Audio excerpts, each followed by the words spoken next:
in Springfield, they're eating the dogs, the people that came in. They're eating the cats. They're eating the pets of the people that live there. So let me ask, in your opinion, what went on? For me, the moment Kamala shook his hand, she was in control. I think it summed up just how bad, I'm still doing the J.D. Vance impression, by the way, the top of just how bad it all went. He was on Fox and Friends this morning, moaning and criticising about the potential, well, I don't know if there's another debate which Fox are hosting. He's decided he can't have Brett Baer hosting it because they laughed at him. Well, they called him a loser. Tulsi Gabbard, a round of applause, by the way, because Tulsi Gabbard apparently was a person who briefed Trump pre-debate. Coffee. Thoughts? Comment section now. Mr. President, I know when we started the interview, you said that you felt that you won the debate last night, your best ever. I think before the debate happened last night, the Kamala Harris people said that they would actually like to do another debate in October. And I know that last night Fox News sent letters to your campaign and her campaign offering 3 dates of debates moderated by Martha and Brett. One is October 9th in Arizona. Well, I wouldn't want to have Martha and Brett. I'd love to have somebody else other than Martha and Brett. I'd love to have, frankly, Sean or Jesse or Laura. Somebody else. Let's give other people a shot. But I didn't think Martha and Brett were good last night. I thought Jesse was fantastic last night. What he said, Jesse really got it. Jesse said Trump won that debate. We won that debate by a lot. No, I wouldn't want Martha involved. Okay, Mr. President. But I would take some others. So these are the dates against her. That was from her 2020 debate, of course, against then vice presidential candidate Mike Pence. But even as some of his allies acknowledge it, it was Trump who ended up on the defense for most of the night. The former president, though, felt quite confident about his performance. So confident, in fact, that he is saying a second debate might not be necessary. I thought it was our best debate ever. It was my best debate ever, I think. And it was very interesting. It showed how weak they are, how pathetic they are, and what they're doing to destroy our country and the border with foreign trade, with everything. And I think it was the best debate I've ever personally that I've had. She wants a second debate because she lost tonight very badly. So they immediately called for a second debate because they lost. All right, joining me now is senior advisor to the Trump campaign, Jason Miller. Jason, very grateful to have you on the show this morning. Thank you for being here. I'd like to start with this issue. Thank you. Can you put it to rest? Will Donald Trump participate in a second debate with Kamala Harris before November 5th?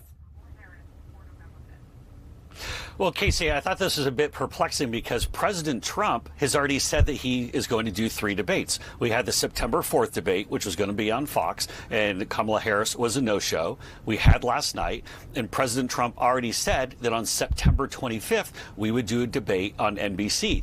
But now Kamala Harris seems to have memory hold that, and rather than just saying, we'll see you on September 25th on NBC, is now throwing out some fictional date in October. So very clearly, we're going to have to go back to the drawing board. We've already committed September 25th against NBC, but Kamala Harris, will you do it because on last NBC? night she had if she 2 agrees goals. to show up on NBC on September 25th, will you be there? Oh, we've already committed to September 25th with NBC. But here's the thing. The reason why Kamala Harris is doing it is because she had 2 goals last night and she didn't land either one. Number one, she had to find a way to break free from Joe Biden. When the wrong track in the country, you have 2/3 of the voters saying go on the wrong track, 1/3 right track. It's not enough just to lay out a policy position. You have to say how you're going to change direction, how you're going to break free of Joe Biden. The second thing that Kamala Harris had to do, which she didn't, was explain after 3.5 years of being there why she hasn't done it already. So of course Kamala Harris is going to come back to clean those 2 things up. It's not enough to give some platitudinal answer. You have to say how you're going to change direction, especially on the economy and immigration. She failed to do that. I hear the points that you're making. I just want to circle back one more time. If Kamala Harris agrees to the September 25th NBC debate, Will Donald Trump be there? Well, again, you heard what I said. President Trump agreed to 3 debates. September 4th against Fox, which Kamala Harris has already no-showed. So she was 0 for 1. We had last night's debate. President Trump said in a press conference and then via social media that on September 25th, we would do it on NBC. You can't give Kamala Harris credit for saying that she'll do some fictional debate a month and a half, 2 months down the road, maybe on election eve, because Kamala Harris is not going to show up. I'm Casey, not I'll say this right now definitively. Okay, go ahead. Sorry. No, just President Trump agreed to 3 debates, the next one being September 25th on NBC. Kamala Harris clearly refuses to do that, saying that there'll be some fictional date in the future, September 25th. The onus here is on Kamala Harris to quit playing games, quit running, show up on September 25th. She's not going to do it. Okay, but again, if she were to do it, would you? Well, again, we've already said that September 25th on NBC. And you'll stand by that even after the events of last night. But hold on. Kamala Harris last night refused to say that she was going to join us. So you can't give her credit, again, from some fictional date. We're already on the books, September 25th. Call NBC right now. They will tell you, go back and watch the tape, whether it's the press conference or social media. We're ready to go. She won't show up. And the reason is because she couldn't explain in 90 minutes last night, actually went a bit more like an hour 45, couldn't say how she'd go any different direction from Joe Biden. They're effectively conjoined twins on the policy matter. And she couldn't say why after 3.5 years, she hasn't done it already. All right, let's move on. Jason, one of the moments that has obviously been replayed quite a bit this morning, as well as last night after the debate, was this moment where Donald Trump talked about completely set him off. And as many people noted last night, that became then a rally version of Donald Trump, which is to say, talking about these obscure subjects that the average normie voter, as we like to call them here, who has a life and isn't tuned into this every day, says, what is he talking about? I don't even know. I don't understand what he's getting at here. So, John Heilman, you're there in Philadelphia. You were in the spin room last night. What was the sense of things from both the Trump campaign and the Harris campaign afterward? Well, good morning. And Joe talked before about how you watch something, old political consultant's trick, which is to watch debates with the sound off, and you can get a lot on the visual there. That's true, and it definitely was the case watching this debate. I'll tell you what else you could watch with the sound off and have a good sense of how things went last night: the activity in the spin room, where the Trump forces were dejected, defeated, deflated, dispirited. I posted a photo last night of Matt Gaetz and Stephen Miller coming in a few minutes before Donald Trump came into the spin room, that went wildly viral on Twitter because they looked like sort of saggy road. It was like a shot of kind of this is what defeat looks like, folks. These people who've been talking about Donald Trump before the debate, like he's Muhammad Ali, he's the greatest debater in the history of presidential debates. He's done it more than anybody else ever. He's going to wipe the floor with her. There will be surprises, Jason Miller said. She won't know what hit her, and they looked like they had their dogs and cats eaten over the course of that debate. It's also the case, I will tell you, that I can report definitively that there was one point of agreement inside the Trump war room and the Harris war room, where both of those war rooms were looking at their dial groups in real time last night. The dial groups that the campaigns are looking at last night showed the same thing, that in real time, the undecided voters that they were looking at, Harris crushed Trump throughout the night. I mean, David Plouffe and David Binder are not champagne cork popping kind of guys. I'm not suggesting they actually popped any champagne corks last night, but their attitude was that of metaphorical champagne poppers last night. And the people in the Trump war room last night were popping something different, which I think might have been Klonopin or Maalox, one of the two. It was an overwhelming sense of what happened last night was that the floor got wiped. I titled the podcast I have coming out this morning, Slaughterhouse 45, okay? That it was, as Gene said, as thorough a demolishment, a decimation of a candidate as I've ever seen. Whether it's going to affect the outcome of the election or not, guys, I don't know. The vote is very inelastic. Whether they're going to see movement in the polls, I don't know. But I'll tell you this, The Harris campaign they had a number of strategic objectives here. One of them was the further introduction of her to a lot of voters who still think they need to know more about her. They did some work on that last night. But the most important thing they did last night, and I heard this from donors and senior campaign people, from the Democrats, elected Democrats all over the country, which was, this is a test of plausibility. This was a test where she had to stand up and come through 90 minutes where she looked like, I can picture that person as the president of the United States. And that test she passed with flying colors. That's a thing that Bill Clinton, that Barack Obama, they said your first debate, presidential debate, that's what you're trying to do, is you're trying to establish that you can command the stage. And what people remember is command. Who are people going to remember about who commanded this first debate? Kamala Harris commanded the first debate. And the last thing I'll say, Donald Trump, when he attacked her, as key a moment.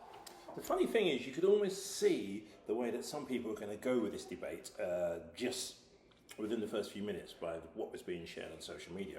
Let's blame the moderators. It's weird because when it was Dana Bash and Jake Tapper, the moderators weren't very good. The only reason that the Trumps are upset this time around is that the moderators fact-checked. If you're going to lie, surely that lie should be challenged, and that's exactly what happened. I just gather some people don't like the fact that in 2024, truth is king. It really is. And I think America got to see. We sit here and go, that debates don't matter today.